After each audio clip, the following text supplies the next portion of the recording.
தூத்துக்குடிக்கு வருகை தந்த அதிமுக பொதுச் செயலாளர் எடப்பாடி பழனிசாமி தூத்துக்குடியில் செய்தியாளர்களை சந்தித்தார்.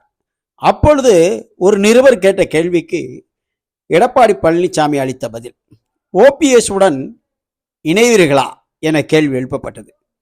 அதற்கு பதிலளித்த அவர், பிரிந்ததுதான். அதிமுக தலைமை அலுவலகத்தை தாக்குதல் நடத்தியவர் ஓபிஎஸ். ரவுடிகளை கொண்டு அதிமுக தலைமையகத்தை தாக்கியதுடன் அதன் கதவுகளையும் உடைத்தார்.